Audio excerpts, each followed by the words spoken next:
Christmas of 1944. So if you can imagine, Berlin was the most bombed capital city of any city in Europe. They'd been getting bombardments, for years. They'd get woken up in the middle of the night and they'd have to go down to the bomb shelters, and they were exhausted and they were starving.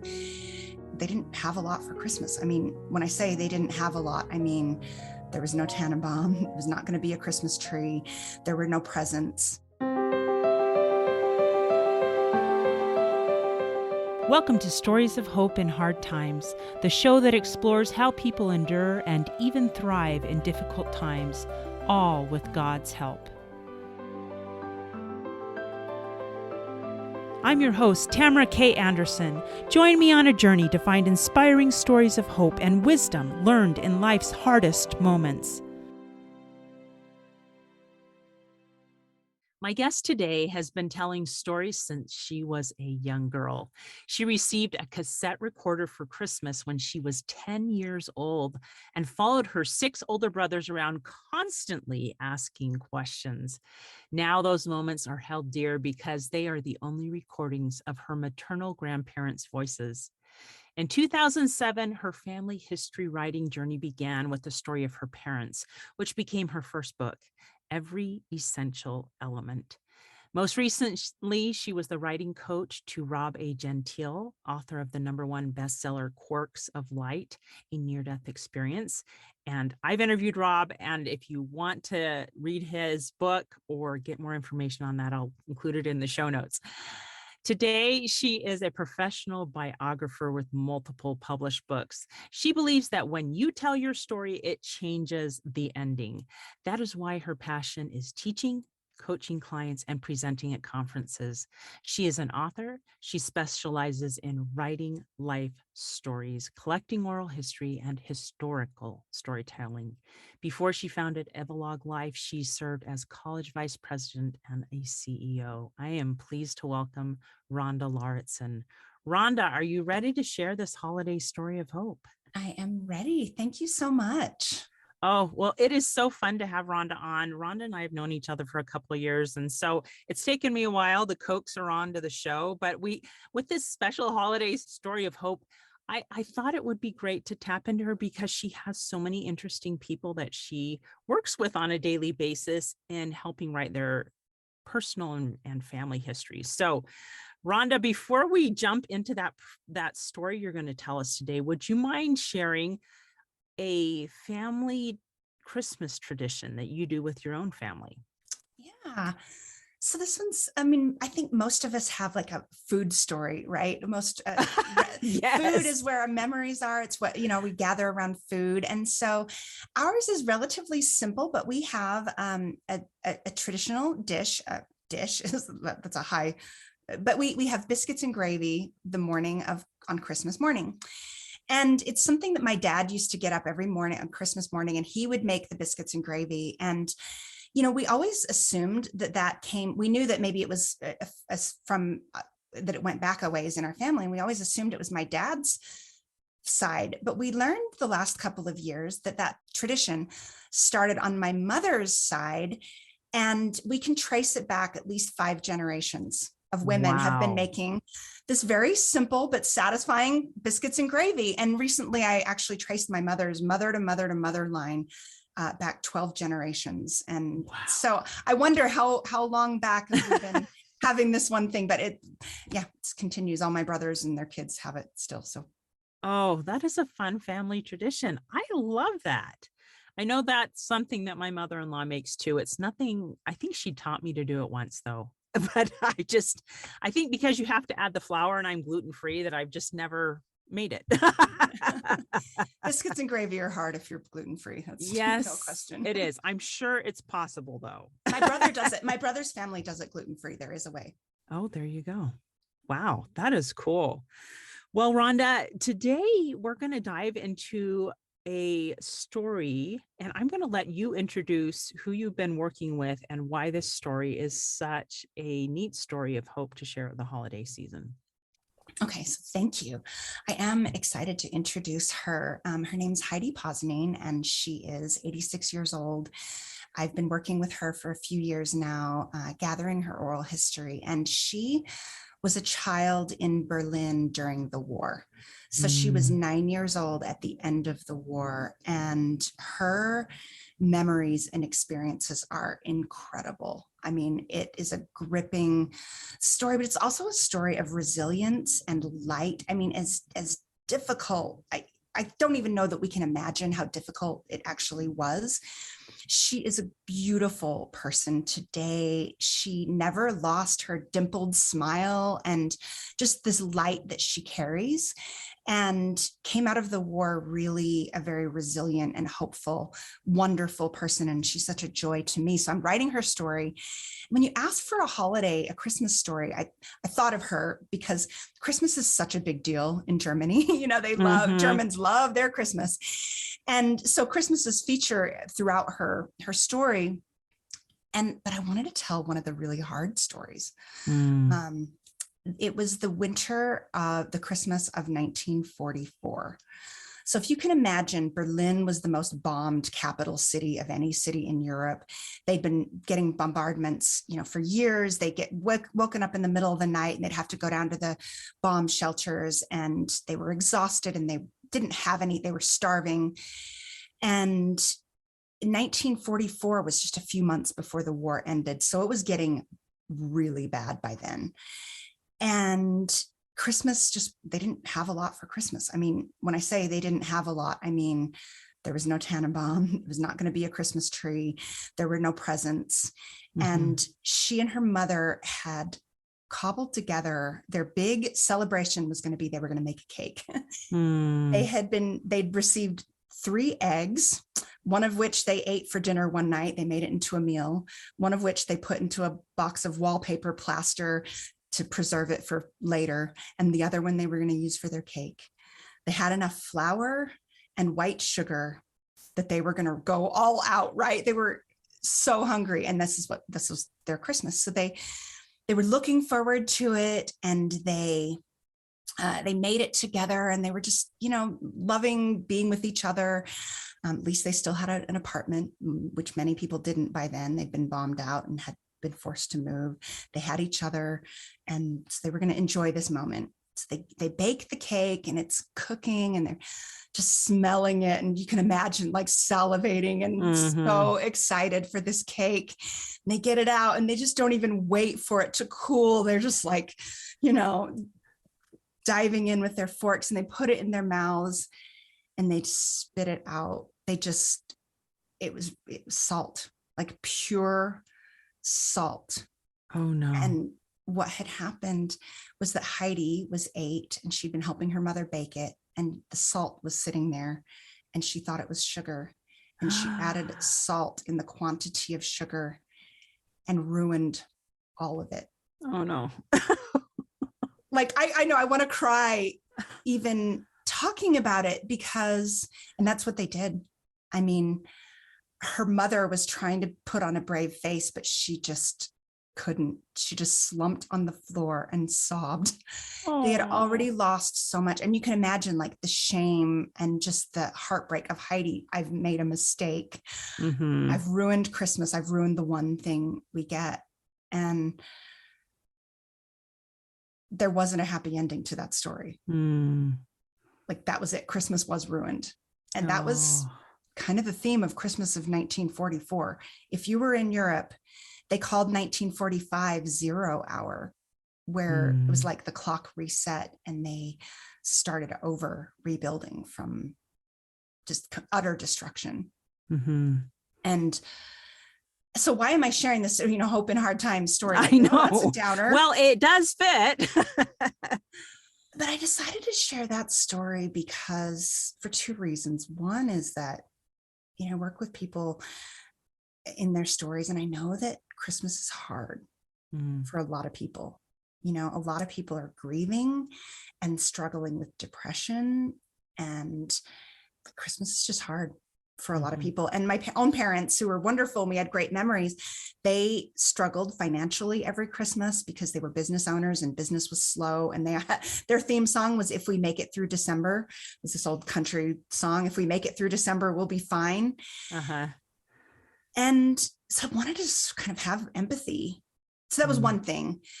And then the other thing that I was thinking about in preparing for this is that sometimes the happy ending is in the bigger story arc, right? It's mm, not in the individual vignette. Sometimes there's not a bright side in the mm, moment. The bright side comes with carrying on and surviving.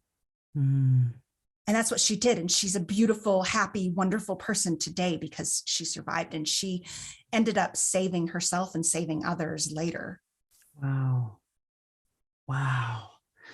So perhaps some of the biggest lessons here are that it's okay to have Christmases or seasons of our life that maybe feel more down than up, where it feels like you're losing more battles than you're winning, as long as you keep trying. Absolutely. I mean, there was this wonderful New York Times article I read a while back about the unhelpful things that people say to those that are grieving, Mm, what not to say to somebody who's grieving. yeah. And what you don't say is, oh, there's a bright side, look on the God needed another angel in heaven, or those Mm, kind of platitudes. Don't mhm, say that. mhm, Sometimes there isn't a bright side in the middle of someone's grief. mhm. One of the people said the most helpful thing that someone said to her is that whatever you're feeling right now is okay. Ooh, I love that. That is so it's okay to feel sad or discouraged, even at Christmas time, right? Yeah, if your cake was ruined, you put on a brave, sometimes you sit on the floor and you just sob your eyes out. That's what you do. Yeah. And then you get up the next day and you keep living. Oh, I love that. That's so powerful, Rhonda. Really, it is. We're going to take a quick break, but when we get back, we'll have more lessons, tips, and things you can apply to your life. Stay tuned. Hey, my friends, are you looking for a meaningful Christmas gift this year? If so, you need look no further. I have a fantastic, sweet short story. I am so excited to share with you my new booklet. It's called A Broken Down Holiday. This is the story of a widowed young mother trying to travel home for the holidays soon after her husband dies and being stranded in the middle of nowhere. And some of the hard things that she experiences, and some of the miracles that you wouldn't think were miracles that she had happen. But it is based on a true story that happened to my mother in law. It's great for those friends that you're just like, what do I get them? Something simple that's under $5. It's a great stocking stuffer. So if you want to share this message of hope with your friends or family members, check it out, A Broken Down Holiday on tamarakanderson.com. I think another one of the lessons that I love from this is that and it's something to remember. If you're in a good place this holiday season, keep your eyes open for those who aren't, for those who are struggling, for those who maybe need a little Christmas cheer into their life. Maybe they are having those salty cake moments in their life right now, and they could use a little cheering up. So be aware if you're having a good season right now, that perhaps are those who are not, and pray and ask God, is there someone that I can help today that could use some cheering up? Because I think one of the best things in my life is when I feel impressed to do something and then I act on it. And it's exactly what that person needed right now, even though it might not make sense in my mind. There's been times when I've shown up to somebody's house carrying food or dropping a treat off, and I'm just like, I have no idea why I'm here. I just know that God is prompting me to do something for this person. So even in the busyness of the holiday season, if you get the thought to do something kind for someone else, I invite you to act on that. Now, do you have a favorite Bible verse about Jesus Christ that you'd like to share here at this holiday season? Yeah, thank you for asking that. It's not an original one. I know this is a lot of people's favorites, but I've for years had it taped to my computer, and it's words to live by. It's Proverbs.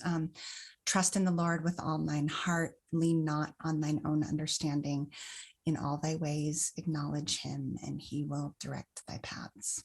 Mm, That's what we do in the middle of hard times. yes, it is.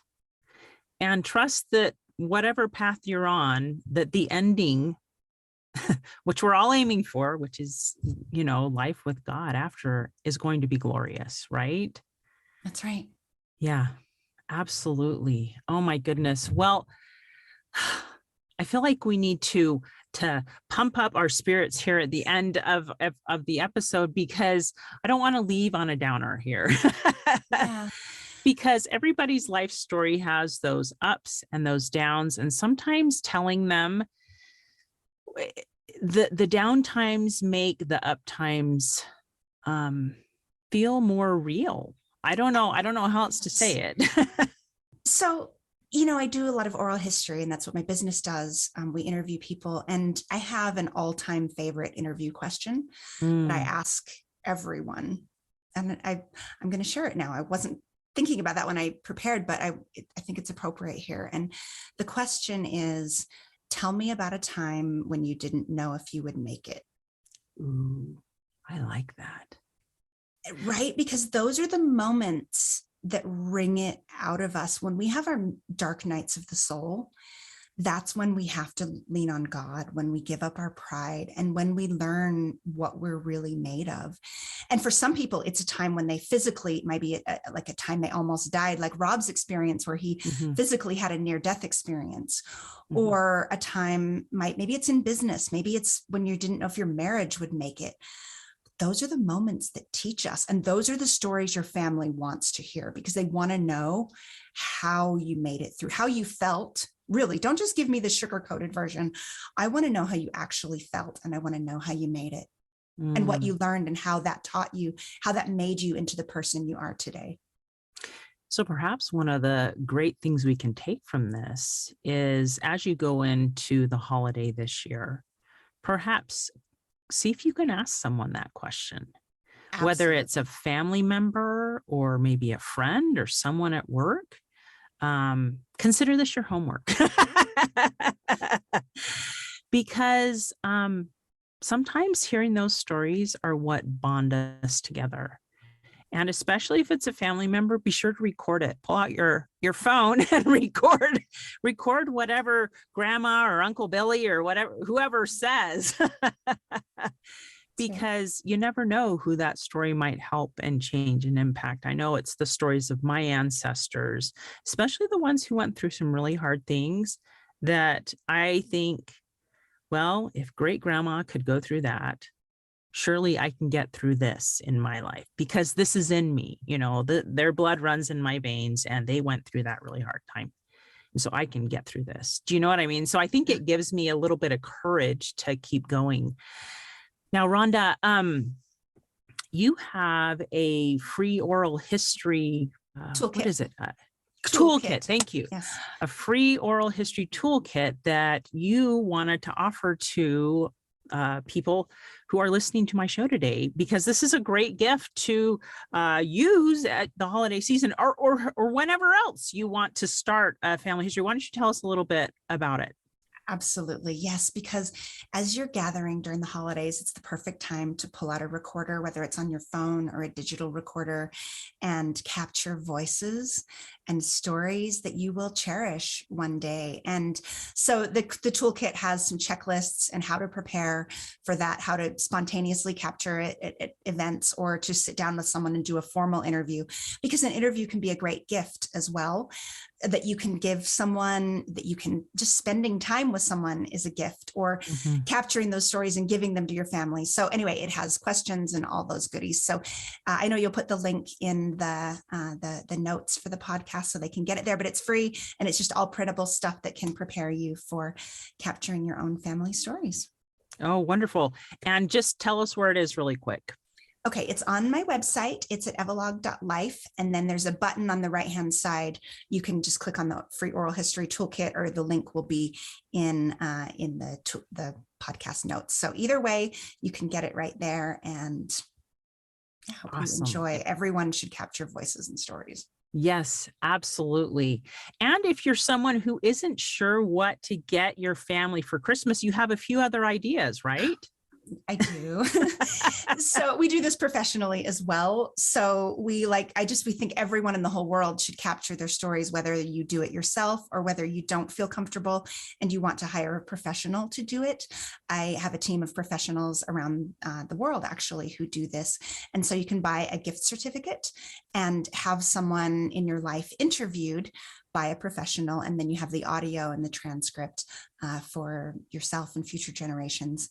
And I also teach a January Jumpstart class where if you're working on your own story or family history, it's sort of a 4-week boot camp style class that will sort of teach you all that you need to know about capturing true stories and telling a compelling story. You'll end the month with a vignette and something you're really proud of. Oh, perfect. And I have to pitch that especially. I ended up, my husband and I bought it for my mother-in-law this last year because sometimes you're just not sure what to get someone for Christmas. And as I read about Rhonda doing this, I'm like, oh, that would be perfect for her. And she enjoyed the class. So you never know. This might be a great gift for that person that's hard to buy for. And it's meaningful because they do want to write their own personal histories. But thank you, Rhonda, for offering that. I'm so excited. And we'll put info on that in the show notes for today as well. Now, before we wrap up, I just want to remind you guys that stories have important parts in our life, and don't be afraid to tell the stories that maybe are like the one today, where it's a hard time. But like Rhonda pointed out, it is good to have that perspective. Maybe years later, you can see that Heidi survived the war and that things turned out okay in the end. So keep that maybe broader perspective, which is hard to do when it's like right in front of your face. So if you're struggling or someone you love is struggling, maybe bear that in mind, that just be a support to them if they're struggling right now, and pray for strength if you're the one struggling for right now, knowing that everything will work out in the end. Thank you, Rhonda, for joining us today. Yeah, thank you so much for the invitation. I've really enjoyed being with you and appreciate the important work that you're doing. You're adding light in this world, Tamara. Hey, thanks so much for listening to today's show. If you like what you heard, subscribe so you can get your weekly dose of powerful stories of hope. I know there are many of you out there who are going through a hard time, and I hope you found useful things that you can apply to your own life in today's podcast. If you would like to access the show notes of today's show, please visit my website, storiesofhopepodcast.com. There you will find a summary of today's show, the transcript, and one of my favorite takeaways.